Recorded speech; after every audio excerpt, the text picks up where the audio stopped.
जय श्री कृष्ण। तमने बधाने केम छो? मजामां ने? हाँ, पण मजामां ज रहेवुं, मजामां ज हशो। हूँ पण मजामां, तमे पण मजामां। मारा विडियोने शेर करो, लाइक करो। एक मानवी में एवा मनुष्य होय छे संसार में के बधा दुखी होय, कोई सुखी होय, पण सुखी परिवार होवा छतां भगवाने पतिने लई लीधो होय अने पत्नीने बाकी राख्या होय भगवाने जीवन में, तो ये पत्नी बिचारी शू करे? जीगर होय तो वाहेला बाळ बच्चा होय एने मोटा करीने परणावे, पहोटावे, कामीने खवरावे।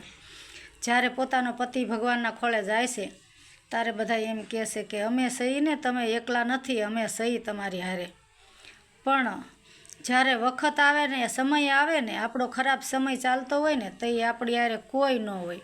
ન હગો દેર હોય, ન હગો ભાઈ હોય, કે ન હગા મા બાપ હોય, કે ન હગા દેર કુટુંબ કબીલા હોય, કે ન આડોશી પાડોશી હોય। શું કામ?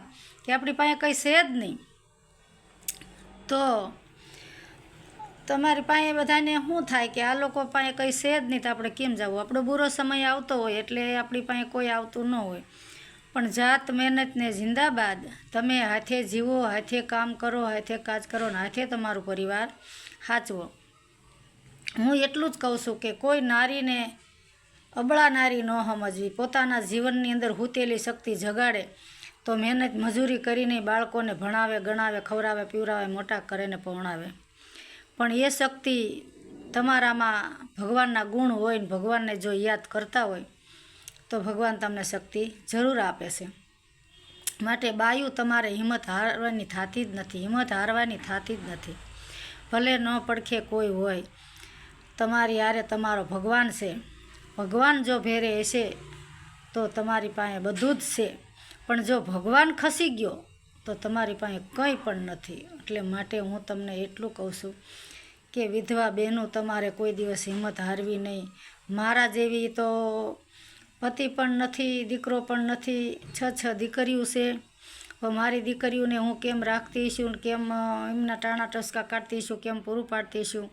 મારા ભગવાન પૂરું કરે છે, હું કંઈ કરતી નથી। હું શું કરી શકું? હું કંઈ ન કરી શકું, પણ મારા જેવા ભગવાનની શક્તિ છે એટલે હિંમત રાખી અને જીવન જીવું છું અને દુઃખ સહન કરું છું। પણ દુનિયામાં જો ભગવાન ભેરે હોય તો દુઃખ આવેલું પણ ઘડીક વારમાં વયું જાય છે। દી હાથમાં તો દી ઉગે છે પણ હોતન, તો સૂર્ય ઉગે તો અંજવાળું થાય, સૂર્ય ઉઠે હાથમાં તો અંધારું થાય છે। તો હિંમત હારવાની જરૂર કાંઈ છે જ નહીં। પણ મારી દીકરીઓને એમ થાય કે અમારે મમ્મી એક ભાઈ હોત તો સારું હતું, પણ હું એમ કહું બટા તમે નાનેથી ગણપતિને રાખડી બાંધો, ઠાકરને રાખડી બાંધો છો, ખેતલિયાને રાખડી બાંધો, તો ત્રણેય તમારા ભાઈઓ જ છે। મનની અંદર, દિલની અંદર વિશ્વાસ રાખો, સમરે હેકારો દેશે તમારો ભાઈ। તો એ ત્રણેય જો દેવ તમારી હારે હોય તો તમારો ભાઈ મોટો ભગવાન થઈને ઊભો રહેશે। Thank you.